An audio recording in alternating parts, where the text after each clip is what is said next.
Innal hamdalillah nahmaduhu wa nasta'inuhu wa nastaghfiruhu na'udzu billahi min shururi anfusina wa min sayyiati a'malina may yahdihillahu fala mudilla lahu wa may yudlilhu fala hadiya lahu nashhadu an la ilaha illallah wa nashhadu anna muhammadan abduhu wa rasuluh amma ba'd assalamu alaikum wa rahmatullahi wa barakatuh.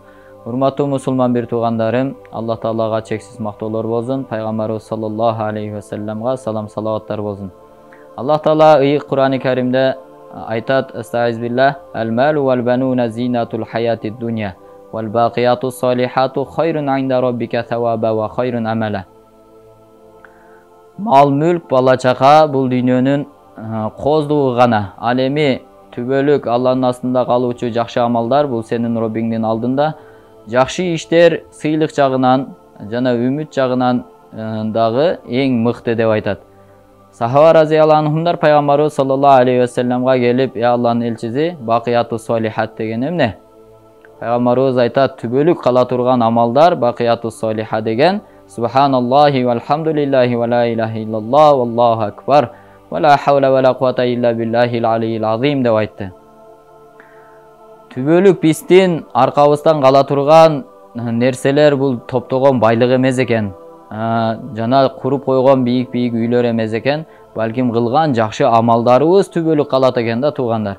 Алла бул дүйнөгө жаратты сыноо үчүн. Алла Таала Кур'ани Каримде дагы бир аятта айтат: "Астагиз билlah, аллази халакал маута вал хаята лияблуакум айюкум ахсану амала." Биз ушундай өлүк менен тирүүнү жараттык, силердин кайсы бириңер бизге жакшы амалдарды кылып келишиңерди билиш үчүн, сынаш үчүн жараттык деп айтат. Ошондуктан туугандар, бул дүйнөгө сыноо үчүн жаралганбыз. Бул дүйнөдө түбөлүк калып кала албайбыз. Күчтүүсү дагы, күчсүзү дагы, акылдуу дагы, акылсызы дагы, байы дагы, кедейи дагы, мансаптуу дагы, мансапсызы дагы эртең Алланын астына баруучу күн келет. Бирок адамдын даражасы качан билинет? Бул дүйнөдө билинбейт. Эртең түбөлүктүү акыретке барган учурда Аллахтын астында эң кадыр бартуу адамдар кимдер болот? Бул дүйнөдө өзүнүн каалоосун эмес, Аллахтын каалоосун аткарып жашагандар. Мына ушулар чыныгы Алланын астында кадыр бартуу, Алланын өкүмүн толук аткарган, Алланын тыйган нерсесинен тыйылган, өзүнүн каалоолорун эмес, Алла Тааланын каалоосуна умтулган адамдар эртең түбөлүктүү Алланын астында кадыр баркка ээ болот. Бул дүйнөдөгү отурган жумшак төшөктөрү маанилүү эмес. Айдаган машиналарыбыз, чоң машиналар, жакшы бир бийик үйлөр маанилүү эмес. Эртең кабырга барганда бейиштин бир бакчасына айланыштыгы мына ушул маанилүү. Бул дүйнөдө адамдардын астында даражалуубуз. Бирок эртең Алланын астына барганда даражабыз жок, түбөлүктүү азапка кетип калды. Бул эң чоң бактысыздык да. Бирок элдердин астында кадыр баркы жок болсо дагы, бирок эртең Алланын астына барганда кадыр бартуу болгон инсан мына чыныгы бактылуу ушул.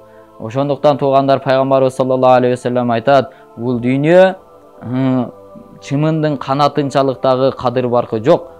Эгерде чымындын канатынчалык кадыр баркы болгондо кафирларга бир тамчы дагы суу бербей коет эле." Дүйнө деп жүрүп туугандарым, эртең акыретке барганда өкүнүүчү болуп калбайлы. Дүйнө деп жүрүп тууганым, Алла Тааланын астында кадыр барсыз болуп калбайлы. Дүйнө деп жүрүп өзүбүздүн ибадатыбыздан дагы айрылып, ибадатыбызга дагы убакыт болбой калбасын. Ушул дүйнөдө биз Алла Тааланын өкүмү менен жашап, пайгамбарыбыз саллаллаху алейхи ва салламдын сүннөтү менен жашай турган болсок, мына ошондо дүйнөдө дагы бактылуу болобуз, акыретте дагы бактылуу болобуз. Бардыгыбыз аракетибизди кылайлы. Дүйнө кыска туугандар, эч ким билбейт, качан өтүшүн, качан өлүшүн билбейт. Кимде ким Аллах Тааланын өкүмүн аткарып пайгамбарыбыз саллаллаху алейхи ва салламдын сүннөтү менен жашай турган болсо, ал адам түбөлүктүү бул дүйнөдө дагы, акыретте дагы бактылуу болот.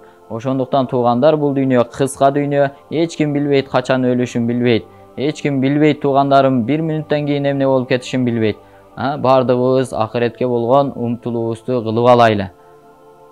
Ассаламу алейкум ва рахматуллахи ва баракатух.